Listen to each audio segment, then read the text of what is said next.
ស្រណោះណាស់ពេលភ្លៀងរលឹមក៏ឆ្លើយក្រឹមក្រឹម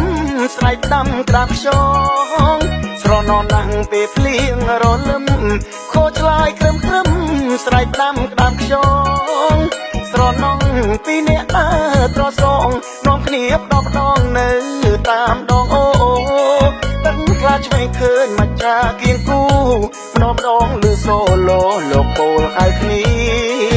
ចូលត្រជាក់បក់មកម្ដងត្រជាក់ចឹងភ្នងឲ្យបងរងាចូលត្រជាក់បក់មកម្ដងត្រជាក់ចឹងភ្នងឲ្យបងរងាស្រណោះណាស់នៅពេលជួបគ្នាស្រណោះកាលគ្រានៅតមអ្នកថាមិនហ៊ានប្រាប់ម៉ែខ្លាចគាត់ថាទៅដឹងអ្នកតាជួយធ្វើជាសាក្សី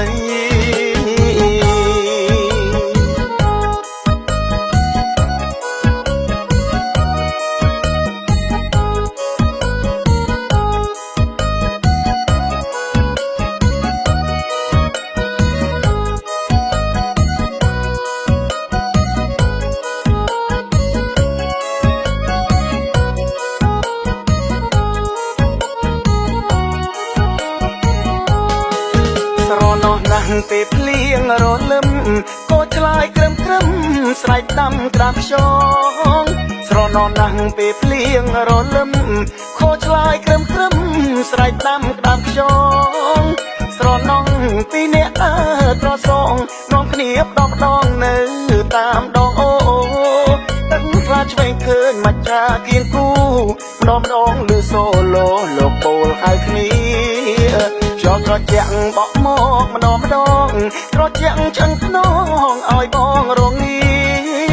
ចូលត្រជាក់បក់មកម្ដងត្រជាក់ចឹងភ្នងឲ្យបងរងាស្រណោះណាស់នៅពេលជួបគ្នាស្រណោះកាលគ្រានៅតមអ្នកថាមិនហ៊ានប្រាប់ម៉ែខ្លាចគាត់ថាទៅដឹងអ្នកតាជួយធ្វើជាសាក្សី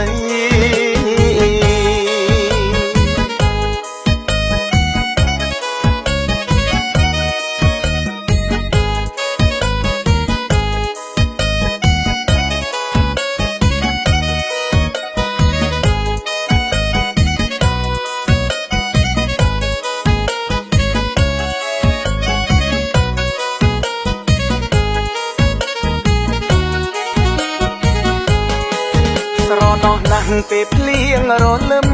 ក៏ឆ្លើយក្រឹមក្រឹមស្រែកដាំក្រាបខ្យងស្រណោះណាស់ពេលភ្លៀងរលឹមក៏ឆ្លើយក្រឹមក្រឹមស្រែកដាំក្រាបខ្យងស្រណោះពីអ្នកដើរត្រសងនាំគ្នាផ្ដោផ្ដងនៅ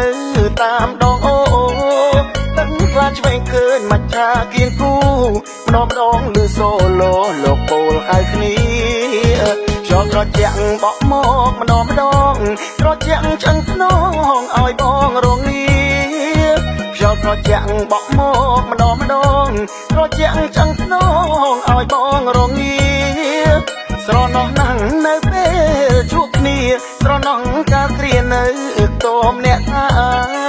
មិនហ៊ានប្រាប់ម៉ែខ្លាចគាត់ថាទៅដឹងអ្នកតាជួយធ្វើជាសាក្សី